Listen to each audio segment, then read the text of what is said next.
Halo semuanya, Assalamualaikum warahmatullahi wabarakatuh. Perkenalkan, nama saya Asep Rudi Casmana. Saya dosen di Program Studi Pendidikan Pancasila dan Kewarganegaraan Fakultas Ilmu Sosial Universitas Negeri Jakarta.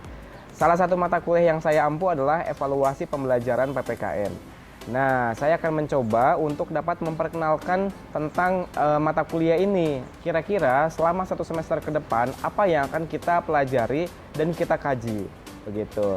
Nah, mata kuliah evaluasi pembelajaran ini memberikan bekal kepada mahasiswa untuk dapat mempelajari tentang proses pembuatan soal. Begitu. Karena sejatinya sebagai seorang guru bukan hanya memberikan materi tetapi juga harus mampu untuk dapat membuat soal gitu. Nah, soal di sini bisa digunakan untuk soal ulangan harian atau penilaian tengah semester dan juga penilaian akhir semester.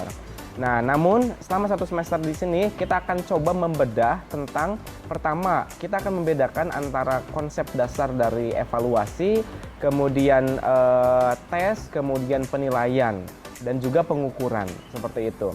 Nah, dari situ kita akan mulai mempelajari tentang prinsip-prinsip penilaian. Kira-kira penilaian yang baik itu seperti apa? Asesmen yang baik itu seperti apa? Kemudian pola penilaian itu seperti apa? Nah, itu akan nanti kita kaji. Kemudian yang berikutnya, mahasiswa juga akan mempelajari tentang beberapa teori tentang cara membuat soal. Seperti misalnya teori taksonomi Bloom misalnya. Dari mulai tingkat kesulitan C1, kemudian C2, C3, sampai dengan C6. Berikut juga mahasiswa akan coba menganalisis dari setiap soal tersebut.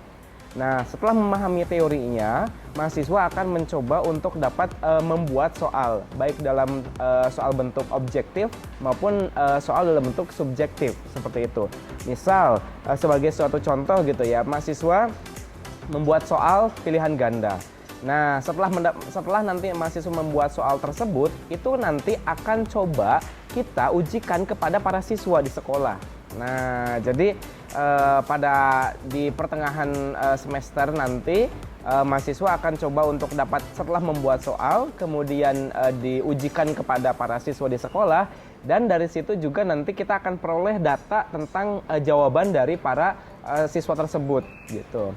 Data jawaban dari para siswa tersebut kita akan coba analisis, diantaranya analisis tentang tingkat kesulitan gitu. Kira-kira tingkat kesulitan itu seperti apa?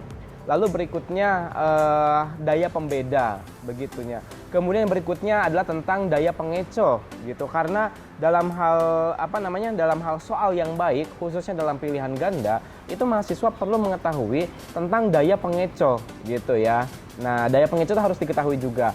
Serta yang terakhir, bagaimana cara mengolah nilai tersebut juga. Nah, lalu yang berikutnya, mahasiswa juga akan mencoba membahas dan mengkaji tentang validitas dan reliabilitas dari suatu soal, begitu. Apakah soal tersebut valid atau tidak, gitu kan? Jangan sampai soal yang diberikan kepada para siswa itu tidak valid, gitu.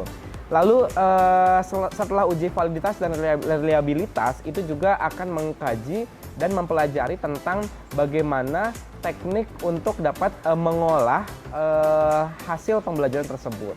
Nah, itu ya. Jadi sekali lagi, output dari mata kuliah ini adalah mahasiswa mampu mulai dari membuat instrumen, kemudian membuat soal, validitas soal, kemudian memberikan soal kepada siswa, kemudian menganalisis gitu ya, analisis dari beberapa soal tersebut. Nah, dari situ nanti kita akan coba belajar. Nah, namun mata kuliah ini saya ingatkan, nanti di tengah-tengah kita akan lebih banyak membahas tentang soal dan juga statistik. Nah, kurang lebih seperti itu ya. Semoga mahasiswa senang dengan mata kuliah ini karena nanti full belajar dengan saya. Oke, itu saja mungkin sebagai pembuka mata kuliah ini. Selamat belajar dan semoga sukses. Terima kasih. Assalamualaikum warahmatullahi wabarakatuh.